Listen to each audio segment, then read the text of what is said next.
Al Qaeda की नई चाल से खुफिया एजेंसियां हो चुकी हैं अलर्ट। भारत में बड़े हमले की आशंका है और माली अटैक ने चिंता बढ़ा दी है। नमस्कार, बहुत स्वागत है आपका न्यूज 18 का डिजिटल प्लेटफॉर्म आप देख रहे हैं। मैं हूं आपके साथ ऋतु सिंह। पूरी दुनिया इस वक्त ईरान युद्ध में उलझी है। इसी बीच माली में एक बड़ा जिहादी हमला हुआ है जिसमें 70 से ज्यादा लोगों की मौत के बाद भारत में भी खुफिया एजेंसियां अलर्ट पर है।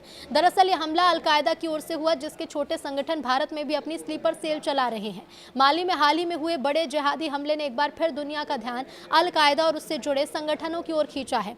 हमले में 70 से ज्यादा लोगों की मौत हुई। हमले की जिम्मेदारी जमात नस्र अल इस्लाम वाल मुस्लिमीन ने ली है, जिसे अलकायदा से जुड़ा संगठन माना जाता है।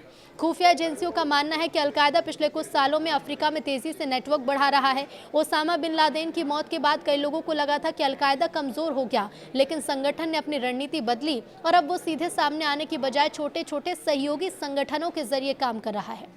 तो आखिर AQIS की शुरुआत कैसे हुई? तो इसी रणनीति के तहत अलकायदा ने al Qaeda in the Indian subcontinent यानी AQIS की शुरुआत की, जिसका शुरुआती फोकस भारत और दक्षिण एशिया था। हालांकि ये संगठन लंबे समय तक शांत रहा, लेकिन हाल ही के दिनों में इसकी ऑनलाइन गतिविधियां और प्रचार अभियान फिर बढ़ते दिखाई दे रहे हैं। खुफिया अधिकारियों के मुताबिक माली में हुआ हमला इस बात का संकेत है कि अलकायदा से जुड़े संगठन फिर से सक्रिय होने की कोशिश कर रहे हैं।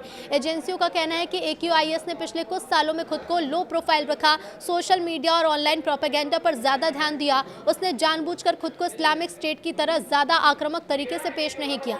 एक खुफिया अधिकारी के मुताबिक माली हमला AQIS और उससे जुड़े संगठनों के लिए प्रेरणा का काम कर सकता है। ये संगठन ऐसे हमलों का इस्तेमाल युवाओं को प्रभावित करने और भर्ती बढ़ाने के लिए करते हैं। एजेंसियों को आशंका है कि भारत में सक्रिय बेस मूवमेंट जैसे समूह भी इससे उत्साहित हो सकते हैं।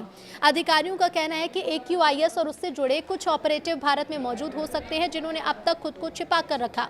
हाल ही में ऑनलाइन गतिविधियों में तेजी ये संकेत दे रही है कि ये समूह फिर से सक्रिय होने की तैयारी कर सकते हैं। खुफिया एजेंसियों का यह भी मानना है कि इस समय दुनिया का ध्यान ईरान और मध्य पूर्व के तनाव पर है, जिसका फायदा अलकायदा जैसे संगठन उठा सकते हैं।